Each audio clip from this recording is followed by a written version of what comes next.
Welcome to a review. We're doing a review here today for a movie, and we have a limited no subjects to talk about on this review. I say, we got a review.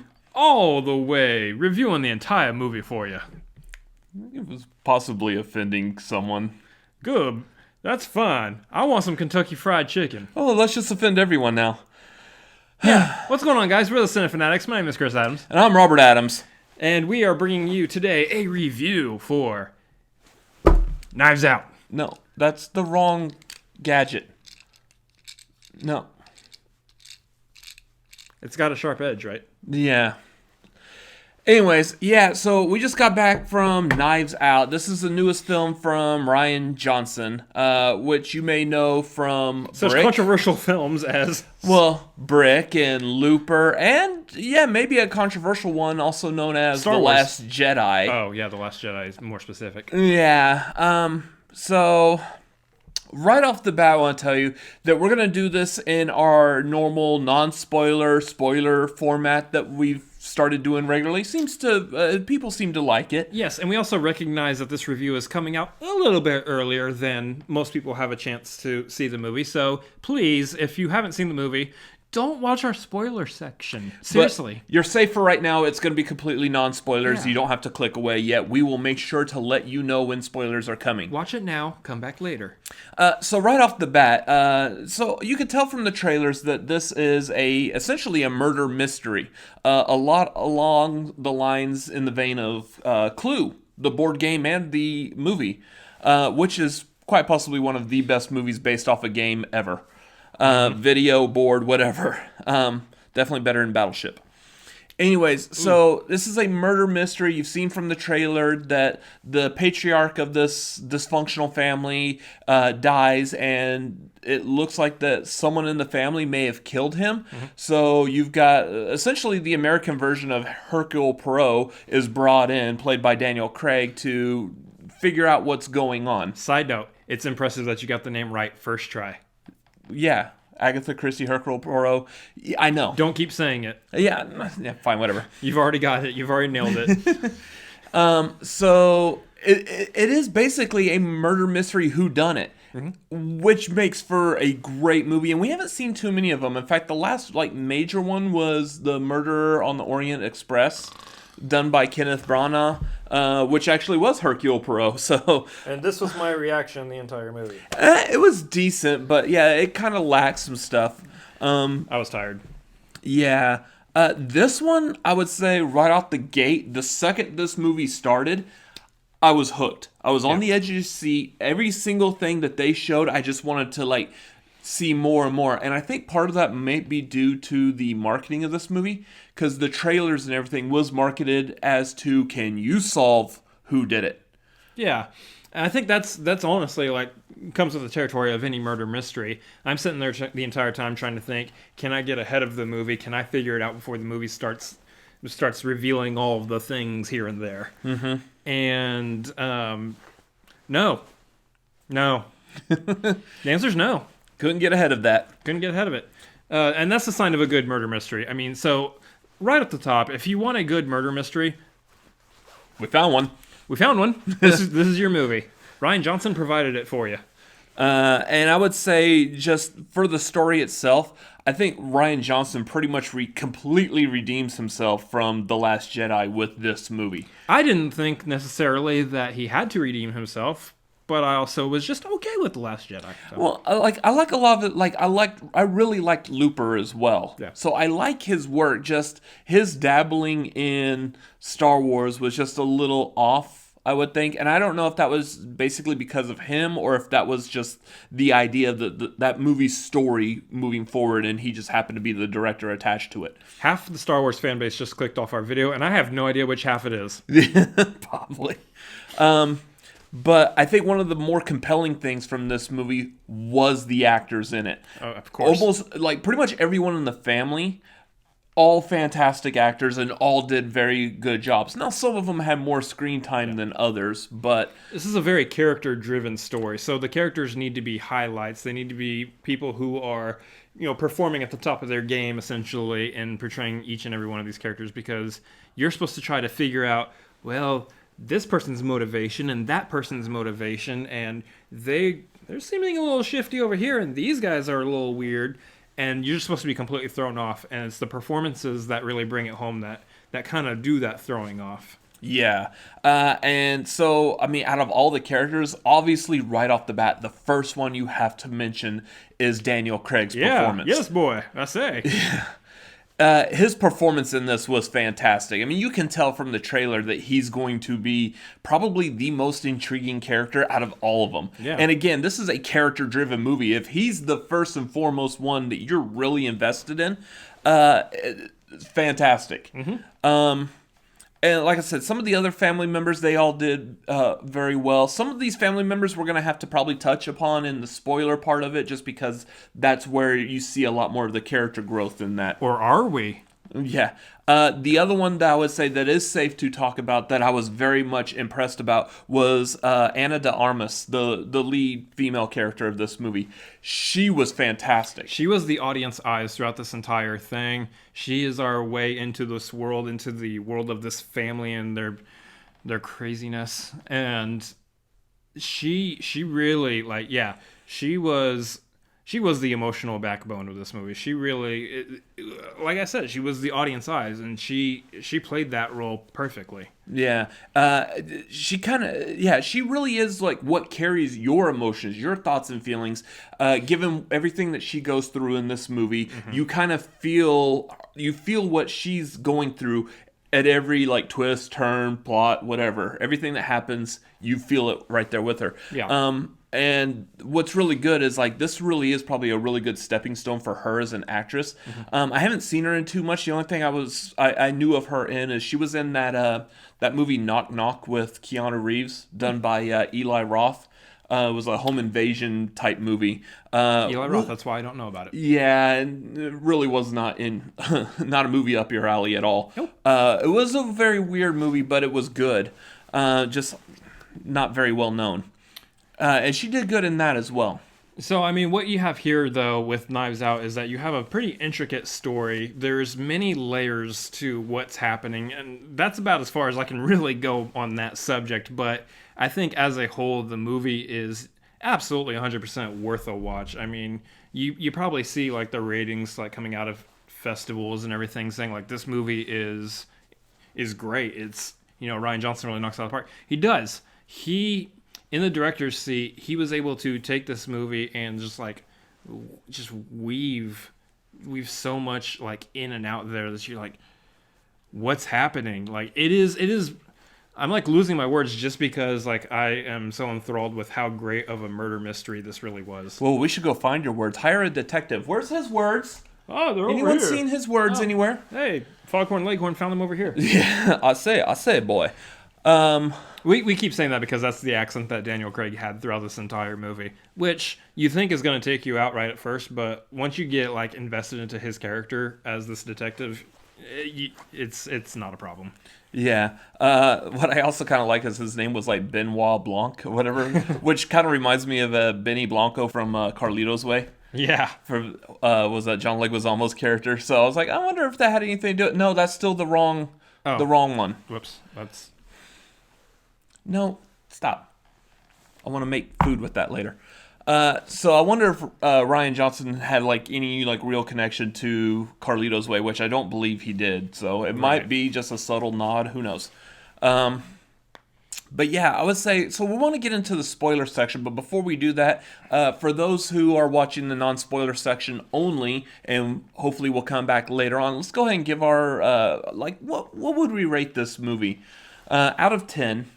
I would say, for the most part, I found it a really intriguing murder mystery story. There was a couple parts where I myself were lost a little bit, and I'll touch on that in the spoiler review, so if you're leaving, come back for that. But for the most part, I think it was just a really solid flick. I would give it. I feel comfortable giving about a 7 out of 10 for me. Okay. So I really did enjoy this movie. Like I said, I was on the edge of my seat, like just paying attention the entire time. I didn't really feel lost in it, but I can understand where someone might. Again, we'll touch upon that in the spoilers. So for me, I would have to rate this movie a solid, I would say 8 out of 10. There's a couple other things about this movie I don't like, which I'll touch upon in spoilers. If you're familiar with this channel, I've mentioned these things before, and I'm going to bring it back up in the spoiler section. Oh, yeah. So, anyways, yeah, a solid 8 out of 10 for me, and I think that's going to do it for our non-spoilers. So you should go. You should, if you haven't seen the movie, go. Leave now. That's still the wrong utensil. Leave now, and then come back when the knives are out on the spoilers in the second half. You even said what utensil it should be, and you're holding the wrong one. Maybe I'm just looking forward to the sequel. Corkscrews out. We'll see y'all in a minute. You all love twisting the knife into one another. Up your Poop shoot. Oh, very nice. Matter of fact, Poopy. Smug smile. definitely eat. Dookie. So now we're back, and if you are just now joining us, or if you didn't have a chance to quickly run over to the computer or whatever you're watching this on and shut it off, we're about to dive into some spoilers. So Click off the this YouTube is app your on your- this is your absolute last chance to get over to it before we dive into spoilers. We're doing spoilers, if you couldn't tell. Anyways, so going into the spoilers, the whole murder mystery part of this, I really liked just because you didn't know where exactly it was going to go. And it just started adding layers, especially because almost right from the beginning, they're showing us that Ana de Armas's character, Marta, she is a nurse caregiver of Harlan Thrombey, and she mixes up the medication and therefore pretty much causes his death. But does she? Well, so the difference here is that in most murder mysteries, by the time you usually get to the end is when everything is unraveled for you, which that is still present here.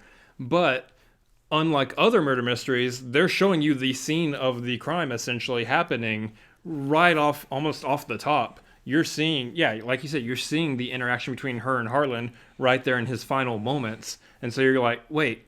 So what am I having to solve in this movie? What are we solving? She did it by accident. Is the mystery that she accidentally killed him, and the whole movie is actually her trying to figure out a way out of this situation? Which for most of it, that is what this movie was. It's her trying to get out of this situation.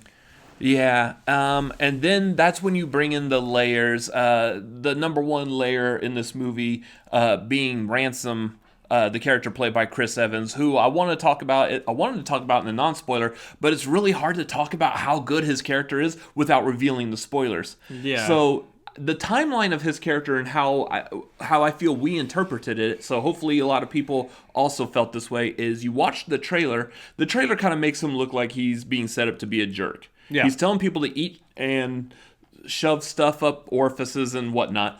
And you're like, Sounds a lot worse that we have to. I know if I don't say the words. Anyways, but like the trailer is really setting him up to be a jerk, and that's what happens when you first see his character. Granted, you don't see his character for like the first 45 minutes of this movie, roughly. It felt like, and then when we see him, it's all those scenes from the trailer where he's kind of being a jerk. But then there's like a turn. Then there's a turn where he finds out Marta's connection to the whole death thing, and he wants to help her. And he's at that point, he's been like the black sheep of the family. Everyone thinks he's just feeding off of the money that the family has, and that he's a spoiled little rich brat. And he actually tells her something like, I'm glad to be free of this. I don't want the money that is going to be in the will because I want to build my own life. And you think, oh, he actually is a normal, decent person. No. Then it brings us right back to he was the one in charge of trying to orchestrate all this from the very get-go. Yeah, I mean, so from the top, you think she's mixing up the vials on accident. It turns out that the vials she was essentially set up, more or less. In which case, that's something I thought going into this, like if they're really going to play off like the fact that she is actually innocent of this, she was set up. Somebody had to have set her up. Who set her up? What really threw the thing is that, Ransom is the one who set her up, but it actually turns out, and this is where the big twist happened, and it's what I was stuck on for a while. kind of losing myself just thinking about that and not really hearing all the connective tissues as to how Ransom was doing all of this and setting everything up. I was stuck on the fact that she actually didn't mix them up. He mixed them up, but she still, throughout being the fact that she's a great nurse, still figured out which one was which and gave the right vials to him at the right times. She nonchalantly knew what it was just based off of her experience and like the viscosity of the two medications. Which, unfortunately, for the plot of this movie, means that Harlan did actually commit suicide at the end, and he didn't have to. Just really messed up and sad. But yeah, it's that's rough. But that's what had me like glued in right there towards the end is that, and I was like, whoa, that's actually a really unique plot twist. That's not the plot twist I saw coming. I went into this movie thinking, wouldn't it be funny if everybody in the family is innocent? And it was actually Daniel Craig's character that turned out committing the murder the entire time. Which we mentioned in the trailer reaction that we thought that would be a nice little twist. Because, I mean, you have your traditional murder mysteries where it's like one person. You have a murder mystery where it could be two people who are seemingly unlikely to pair up due to the story. But come to find out at the end, they've been working together the entire time. And then you have ones where it's everybody. The entire group of people were all in on it from the very get-go. Yeah, so I mean that's what had me tripped up. Like, see, even going into the end when they were explaining that Ransom is the one who did everything, and Benoit is sitting there like doling out like he did this, he did that, he did this, and like towards the end when he's saying like, yeah, I did all that, but you know what's that going to cost me? Just a little bit of time in prison, and then I'm going to be free because I'm going to have a good lawyer, and that's going to be it.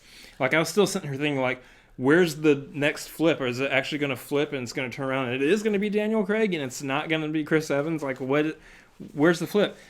But the flip was that Marta has this condition where she can't lie, otherwise she pukes.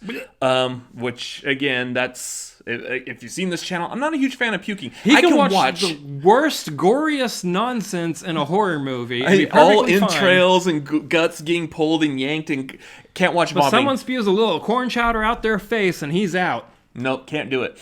Anyways, it's her final lie and then proceeding to vomit all over Ransom that kind of gives it away. And that was, even though I could kind of see that one coming up, you could still... It was still pretty surprising, and it was kind of a nice little kickoff, especially because it not only showed that he is now incriminating himself, he's also covered in vomit. Yeah. So, I mean, this is one of those things, like, there's just so many layers to this and how it actually turned out, even including how Benoit figured everything out. Going even back to the beginning was just one little thing on her shoe at the beginning, and he knew the entire time. Yeah. I thought all of that was actually pretty good. I think for me, like, I gave it that score of 7 out of 10. I think that score might actually end up going up once I see it again. Once I can plug what I know about the movie into the holes, into the donut holes. Oh, good Lord. Into the donut holes of the movie. I think I'll actually end up liking this much more upon a repeat viewing. The comedy of this movie was great. It's definitely a black comedy, but the stuff that they did, talking about the donuts over and over and over again. This donut hole has a hole of its own. Yeah. Oh, jeez. And inside that hole was another donut with its own hole. Like, good Lord. Donutception. Yeah.